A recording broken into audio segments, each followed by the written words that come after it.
माननीय सभापति महोदय जी, आपने मुझे माननीय वित्त मंत्री द्वारा 2023-24 बजट पर धन्यवाद प्रस्ताव पर बोलने का अवसर दिया। संकल्प से सिद्धि तक जनप्रिय बजट सभी वर्गों को जनप्रिय बजट सभी वर्गों को ध्यान में रखकर बनाया गया है। बजट में अंत्योदयों का विशेष तौर पर ध्यान रखा गया है। देश में स्वतंत्रता के बाद विपक्ष ने हमेशा अनुसूचित वर्ग, अनुसूचित जनजाति वर्ग के साथ छलावा करती रही, लेकिन कभी भी अंतिम छोर के व्यक्ति को अग्रिम पंक्ति में लाने की कोशिश नहीं की। लेकिन जब माननीय अटल जी की सरकार बनी और अभी 2014 से माननीय नरेंद्र मोदी जी की सरकार ने सभी वर्गों को ध्यान में रखकर सबका साथ, सबका विकास, सबका विश्वास, सबका प्रयास को जोड़ते हुए हमारी सरकार काम कर रही है। हमारी सरकार ने बजट में सभी वर्गों के कल्याण की दिशा में SC/ST वर्गों, OBC व अन्य वर्गों को ध्यान में रखते हुए कार्य किया है। हमारी सरकार ने लक्ष्य अंत्योदय, पथ अंत्योदय, प्रण अंत्योदय के मूल मंत्र को ध्यान में रखते हुए हमारी सरकार ने SC/ST वर्गों को स्थायी समाधान मिले और उनके स्थायी सशक्तिकरण की दिशा में काम करने वाली सरकार के तौर पर काम किया है। महिलाओं का आर्थिक सशक्तिकरण के लिए दीनदयाल अंत्योदय योजना से ग्रामीण क्षेत्रों में हमारी अनुसूचित वर्ग की, ST वर्ग की महिलाओं, ग्रामीण बहनों को सशक्त व आत्मनिर्भर बनाने के लिए 81 लाख स्वयं सहायता समूहों से जोड़ने का काम किया है। एक बहन के नीचे टीम 10-10, 11-11 बहनों की टीम रहती है, तो ऐसी हमारी कई बहनों को रोजगार के अवसर मिले हैं, वो अपने परिवारों का पालन पोषण कर रही हैं।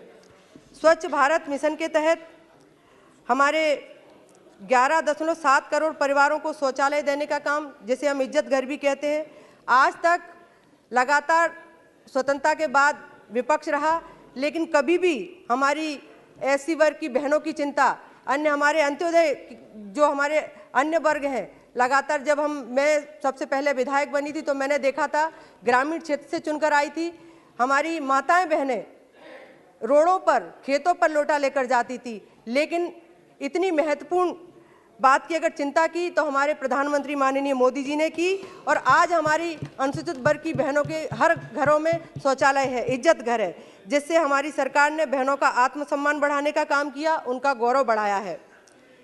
प्रधानमंत्री आवास योजना, सबसे ज़्यादा प्रधानमंत्री आवास योजना में हमारे जो अनुसूचित वर्ग के घर हुआ करते थे, कच्ची मट्टी के घर हुआ करते थे, छान डली रहती थी, छत पर सिर पर पक्की छत भी नहीं होती थी, ऐसे हमारे अनुसूचित वर्ग के लोगों को घर देने का काम माननीय प्रधानमंत्री आवास के तहत हमारे गरीब वर्ग को माननीय मोदी जी के माध्यम से ऐसे 11.7 करोड़ परिवारों को शौचालय देने का काम हमारी सरकार ने किया है।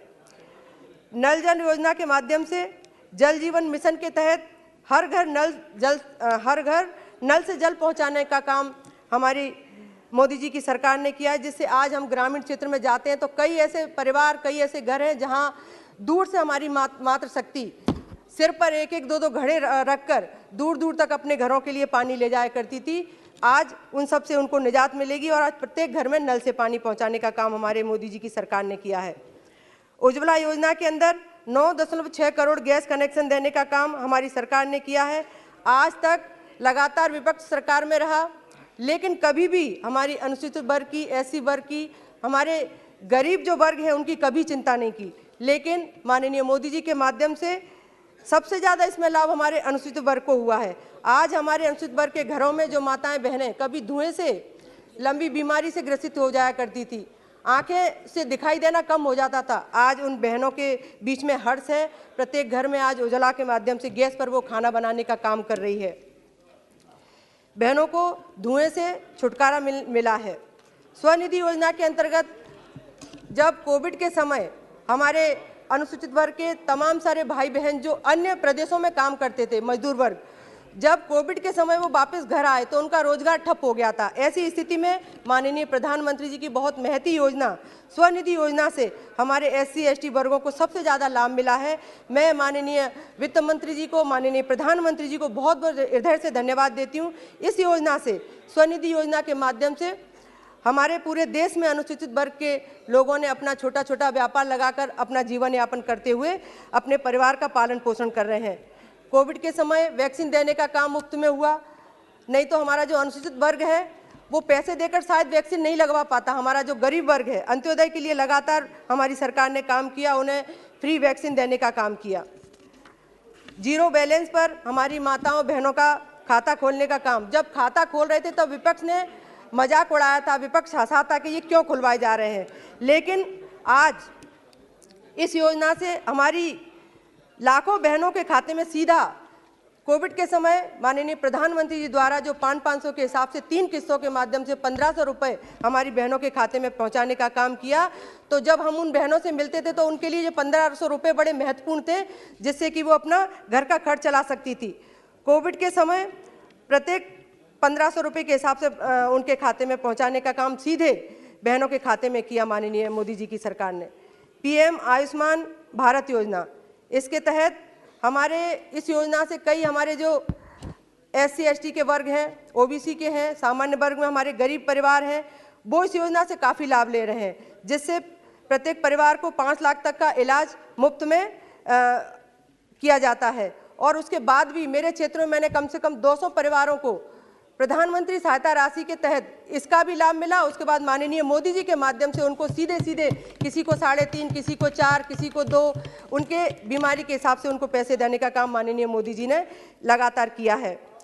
बेटी बचाओ बेटी पढ़ाओ योजना में हमारे माननीय यशस्वी हमारे प्रदेश के मुख्यमंत्री जी लगातार, चाहे बेटी बचाओ बेटी पढ़ाओ योजना हो, चाहे लाडली लक्ष्मी योजना हो, हम जिस प्रदेश से आते हैं, कुछ समय पहले हमारी जो गरीब परिवार हुआ करते थे, कहीं ना कहीं बेटी जब होती थी तो उसको बोझ लगती थी। लेकिन माननीय हमारे मुख्यमंत्री जी ने लाडली लक्ष्मी योजना से आज हमारी बेटियों का जो रेशो बढ़ा है, इस योजना का बड़ा लाभ हमारे गरीब वर्ग को मिल रहा है। सभापति महोदय जी, मैं अपनी बात 2-3 मिनट में पूरी कर लूँगी, मुझे थोड़ा बोलने का अवसर दीजिए। कन्यादान विवाह योजना, जिससे हमारी अनुसूचित वर्ग की बेटियों को इस योजना से 51,000 उनके सीधे चेक मिलता है और दहेज का छोटा मोटा सामान उनको लेकर विदा हमारी प्रदेश की सरकार करती है। जननी सुरक्षा योजना, मातृ वंदना योजनाओं को जोड़कर 16,000 हमारी प्रसव के समय जो बहनें रहती हैं उनको 16,000 देने का काम हमारी दोनों सरकारें लगातार कर रही हैं। MSME के माध्यम से मैं बताना चाहूँगी, SC ST के जो हमारे युवा भाई बहन हैं, बड़े क्षेत्र में उद्यमी बनाने का अवसर माननीय हमारे मोदी जी की सरकार ने उन्हें दिया है। SC की 8.92 लाख और ST की 2.85 लाख, टोटल 11.77 लाख लोगों को अपने रोजगार को बढ़ाने का अवसर हमारी सरकार ने दिया। ये बहुत बड़ी संख्या है, जो आगे चलकर बड़े उद्यमी बनकर अपने परिवार को चलाने का काम करेंगे। और अभी उनका छोटा उद्योग है, आगे चलकर वो उद्योग बड़ा भी बनेगा। एक राष्ट्रीय केंद्र की योजना है SC ST हब, जो सिर्फ अनुसूचित वर्ग और ST वर्ग के लिए है। इसमें 134 करोड़ की सब्सिडी हमारे SC और ST वर्ग के युवा भाई बहनों को दी जा चुकी है। पारंपरिक उद्योगों को बढ़ावा देने के लिए स्फूर्ति योजना के तहत हमारे अनुसूचित जनजाति को कवरेज किया है, जिससे कि अनुसूचित जाति के लाभान्वित कारीगर 60.133 और अनुसूचित जाति के लाभान्वित कारीगर 58.320, टोटल 1,18,453 स्फूर्ति योजना से लाभ ले रहे हैं। मोदी सरकार के लिए सामाजिक न्याय महज एक नारा नहीं है, बल्कि एक मिशन है। सरकार ने विभिन्न पहलों के माध्यम से हमारे सफाई कर्मचारियों और श्रमजीवियों को, सभापति महोदय बस 2 मिनट, बहुत महत्वपूर्ण बात कह रही हूँ मैं, श्रमजीवियों को मानवीय गरिमा की रक्षा की है और उसे बनाए रखने के लिए मेला ढोने की जो सदियों पुरानी मानवीय गरिमा के मुद्दे को बजट संबोधित करता है और बजट में इस विषय को रखा है। सभी शहरों और कस्बों में सीवेज तंत्र की सफाई को पूरी तरह से मशीनीकृत करने के लिए मैन हॉल को मशीन हॉल मोड में बनाने के लिए धन आवंटित राशि की है। इस दिशा में मोदी सरकार काम कर रही है। हमारे मऊ में डॉक्टर अंबेडकर जी का जन्म स्थल है, नागपुर में है, लंदन में है, मुंबई में है, दिल्ली में है। ऐसे 5 पंच तीर्थ हैं जिनको हमारी पार्टी ने, हमारी मोदी जी की सरकार ने, प्रदेश की सरकार ने उन्हें भव्य तीर्थ के रूप में विकसित करने का काम किया है। मैं धन्यवाद देना चाहूंगी, माननीय सभापति, धन्यवाद दे रही हूं मैं अपनी सरकार को। श्योपुर से मुरैना भिंड अटल एक्सप्रेसवे से जोड़ा गया है। मैं धन्यवाद देती हूं सैनिक स्कूल, जो कि प्रदेश में दूसरा सैनिक स्कूल भिंड जिले को मिला है, मैं उसके लिए भी धन्यवाद देती हूं अपनी सरकार को, वित्त मंत्री जी को, माननीय प्रधानमंत्री जी को। ग्वालियर भिंड इटावा मार्ग को 4 लेन बनाने की दिशा में काम हो रहा है, डीपीआर बन रही है, मैं माननीय गडकरी जी को बहुत बहुत धन्यवाद देती हूँ। मैं रेल मंत्री जी को धन्यवाद देती हूँ। अमृत योजना में भिंड और दतिया रेलवे स्टेशन को जोड़ा गया है और आने वाले समय में मैं एक मांग कर रही हूं जो कि वंदे एक्सप्रेस ट्रेन हमारे भिंड दतिया जिले को मिले, जिससे कि भिंड की जो लोग आने जाने में दिक्कत होती है सीधे वो दिल्ली से जुड़ पाए। ऐसे भिंड जिले को वंदे एक्सप्रेस ट्रेन की सौगात दिया जाए। और दो पुल है, एक भिंड में अटेर मार्ग पर है, वो बहुत बड़ा विषय है, उस ब्रिज को बनाया जाए, चाहे ओवर ब्रिज चाहे अंडर ब्रिज। बाबू जी ठीक है, चलिए। भिंड और दतिया बहुत आजादी के समय से जिले हैं, लेकिन बहुत पिछड़े होने के कारण मैं मांग करती हूं दोनों जिलों को आकांक्षी जिलों में जोड़ा जाए, जिससे कि वो आने वाले योजनाओं से जुड़ सके। Thank you sir. बोलिए। Thank you for